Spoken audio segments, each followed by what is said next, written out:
നമസ്കാരം. കേരള ഡിപ്പാർട്ട്മെന്റൽ പരീക്ഷയുമായി ബന്ധപ്പെട്ട KSR previous ചോദ്യങ്ങളും ഉത്തരങ്ങളുമാണ് ഈ ക്ലാസ്സിൽ ഉൾപ്പെടുത്തിയിരിക്കുന്നത്. ഈ ക്ലാസ് KSR ക്ലാസ് 31ന്റെ തുടർച്ചയാണ്. സർവീസ് ട്രാക്കിലേക്ക് സ്വാഗതം. Question number 16. In which of the following circumstances the lien of an officer holding substantively a permanent post can be retained? ഒരു ഉദ്യോഗസ്ഥന്റെ ലീൻ അഥവാ ലാവണം നിലനിർത്തുന്ന സാഹചര്യങ്ങൾ ഏതെല്ലാമെന്ന് റൂൾ 17 വ്യക്തമാക്കുന്നു. 1. ഉദ്യോഗസ്ഥൻ ആ പോസ്റ്റിൽ ഡ്യൂട്ടി നിർവഹിക്കുമ്പോൾ. 2. ഫോറിൻ സർവീസിൽ തുടരുമ്പോഴോ ഒരു താൽക്കാലിക പോസ്റ്റിൽ ആയിരിക്കുമ്പോൾ, മറ്റൊരു പോസ്റ്റിൽ പകരം ജോലി ചെയ്യുമ്പോൾ. 3. ലോവർ പോസ്റ്റ് അല്ലാത്ത മറ്റൊരു പോസ്റ്റിലേക്ക് ട്രാൻസ്ഫർ ആകുമ്പോൾ ജോയിനിങ് ടൈം പീരീഡിൽ. ലോവർ പോസ്റ്റിലേക്ക് ട്രാൻസ്ഫർ ആയാൽ റിലീവ് ആകുന്ന ദിവസം തന്നെ ലീൻ പുതിയ പോസ്റ്റിലേക്ക് മാറുന്നു. 4. അവധിയിലായിരിക്കുമ്പോൾ. 5. സസ്പെൻഷനിൽ ആയിരിക്കുമ്പോൾ. 6. ട്രെയിനിങ് കാലയളവിൽ. Here the answer is option B, both 1 and 2. While under suspension, while on leave. Question number 17. Which class of travel by train is eligible for grade 2nd B officers for the getting of travelling allowance? Travelling allowance കണക്കാക്കുന്നതിനുള്ള സൗകര്യാർത്ഥം ഉദ്യോഗസ്ഥരെ 4 ഗ്രേഡുകളായി തിരിച്ചിട്ടുണ്ട്. Grade ഓഫീസർമാരും അർഹമായ railway ക്ലാസുമാണ് ടേബിളിൽ കൊടുത്തിരിക്കുന്നത്. First grade officer second AC. Second grade A first class. ട്രെയിനിൽ first class ഇല്ലെങ്കിൽ second AC. Second grade B officers third AC. ട്രെയിനിൽ third AC ഇല്ലെങ്കിൽ first class. Third and fourth grade officers second class. Here the correct answer is option C, third AC. If the train doesn't have third AC, first class. Question number 18. An officer drawing a pay of rupees 34,800 is on half-pay leave from 1/4/19 for 3 months. The dearness allowance is 20%, HR 1,500. What is his leave salary for the month of April 2019? Basic pay 2014 പേറൂഷൻ പ്രകാരം 35,700 കൂടിയാൽ 2019 പേറൂഷൻ പ്രകാരം 50,200 കൂടിയാൽ HPL salary സമം half pay plus half DA plus HRA full up to 6 months. Basic pay 2014 പേറൂഷൻ പ്രകാരം 35,700 അതിൽ കുറവോ ആയാൽ 2019 പേറൂഷൻ പ്രകാരം 50,200 അതിൽ കുറവോ ആയാൽ HPL സാലറി സമം half pay plus full DA plus HRA full up to 6 months. ഇവിടെ ഹാഫ് പേ സമം 34,800 ഭാഗം 2 സമം 17,400. 20% DA 34,800 20% 6,960. Full HR 1,500. Total 25,860. Here the correct answer is option B, 25,860. Question number 90. An Undersecretary in the General Administration Department drawing a substantive pay of rupees 81,000 in the pay scale of rupees 68,700 to 1,10,400 with effect from 1/7/17 was promoted to officiate the post of Deputy Secretary in the scale of rupees 77,400 to 1,15,200 on 15/9/17. His pay as on 1/7/18 is. ഈ കേസിൽ fixation rule 37A ആണ് ഉപയോഗിക്കുന്നത്. Higher സ്കെയിലിൻ്റെ minimum 68,700 കൂടിയാൽ rule 28A ഉപയോഗിക്കാൻ കഴിയില്ല. 1/7/17 lower പേ 81,000. 15/9/17 പ്രമോഷനാണ്. Lower പേ 81,000. Higher സ്കെയിലിൻ്റെ അടുത്ത സ്റ്റേജിൽ fix ചെയ്യുന്നു 83,000. ഇവിടെ നോഷണൽ ഇൻക്രിമെൻ്റ് ഇല്ല. നോഷണൽ ഇൻക്രിമെൻ്റ് റൂൾ 28A ഉപയോഗിക്കുമ്പോൾ മാത്രമാണ്. 1/7/18 ലോവർ സ്കെയിലിലെ ഇൻക്രിമെൻ്റ് വരുന്നു 83,000. ഇത് ഹയർ പേയ്ക്ക് തുല്യമായതിനാൽ റീഫിക്സേഷൻ അനുവദിക്കുന്നുണ്ട്. ഹയർ പേ അടുത്ത സ്റ്റേജിൽ ഫിക്സ് ചെയ്യുന്നു 87,000. Here the answer is option C 85,000. Question number 20. The maximum number of stagnation increment allowed is. Here the answer is option B 5. Stagnation increment scale of പേയുടെ മാക്സിമത്തിലെത്തിയാൽ അവസാനം വാങ്ങിയ ഇൻക്രിമെൻ്റ് നിരക്കിൽ അനുവദിക്കുന്ന ഇൻക്രിമെൻ്റാണ് സ്റ്റാഗ്നേഷൻ ഇൻക്രിമെൻ്റ്. ആകെ 5 സ്റ്റാഗ്നേഷൻ ഇൻക്രിമെൻ്റാണ് അനുവദിക്കുന്നത്. അതിലാദ്യത്തെ 4 ആനുവലും 5ാമത്തെ ബൈനീരുമാണ്. Basic പേയും stagnation ഇൻക്രിമെൻറ്റും കൂടിയാൽ 2014 പേറൂഷൻ പ്രകാരം 1,20,000 കൂടാൻ പാടില്ല. 2019 പേറൂഷൻ പ്രകാരം 1,66,700 കൂടാൻ പാടില്ല. ഡിസിപ്ലിനറി ആക്ഷൻ പെൻഡിങ്ങിൽ നിൽക്കുന്ന കേസുകളിൽ സ്റ്റാഗ്നേഷൻ ഇൻക്രിമെന്റ് അനുവദിക്കാൻ പാടില്ല. പ്രൊമോഷൻ ഫിക്സേഷനോ ഗ്രേഡ് ഫിക്സേഷനോ സ്റ്റാഗ്നേഷൻ ഇൻക്രിമെന്റ് ഉപയോഗിക്കാൻ പാടില്ല. Question number 21. How many days of leave at a time an officer is eligible to get city compensatory allowance along with his leave salary, which he is eligible in his station along with his pay and allowance before he proceeded for such leave? Hill tract allowance, house rent allowance, city compensatory allowance എന്നിവ എല്ലാ leave with allowance പീരീഡിലും അനുവദിക്കുന്നതാണ്.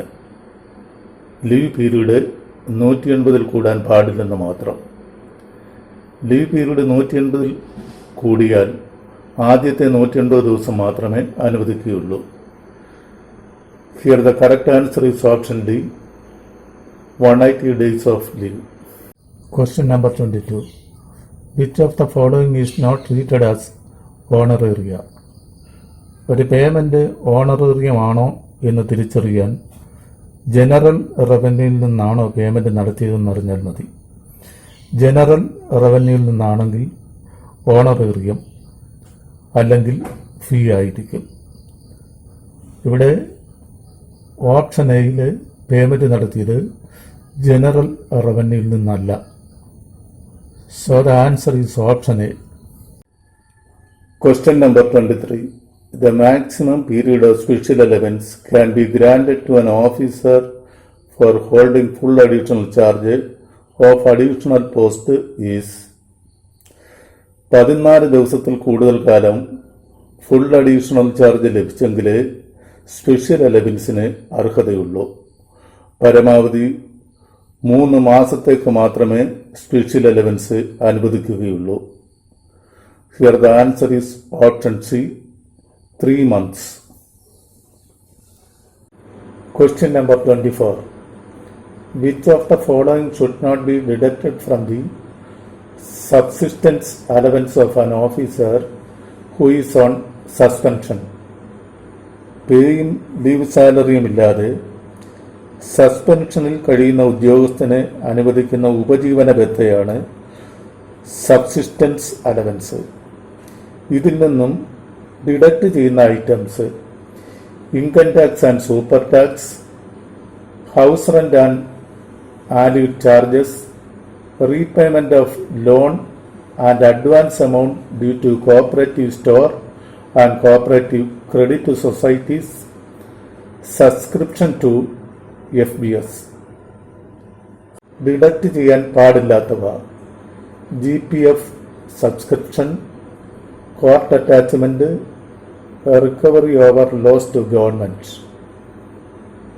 Here the answer is option B, subscription to General Provident Fund. Question number 25. In respect of leave, which of the following statement is correct? As per Rule 65 and not 1 to Rule 117, leave cannot be claimed as a matter of right. The sanctioning authority can refuse or revoke any leave, but he cannot alter the nature of the leave. So, here the answer is option B. Leave cannot be claimed as a matter of right. Question number 26. An officer who is a member of National Pension System may be retained after the date of retirement with the sanction of the government on public ground, but he must not be retained after the age of dash years, except in the very special circumstances. 1/4/2013 അതിനുശേഷമോ നിയമനം ലഭിച്ചവർ NPS അംഗമാണ്. അവരുടെ retirement age 60 വർഷമാണ്. അതിനുശേഷവും പൊതു താൽപര്യപ്രകാരം government സാങ്ഷനോട് 64 വയസ്സ് വരെ സർവീസിൽ retain ചെയ്യാവുന്നതാണ്.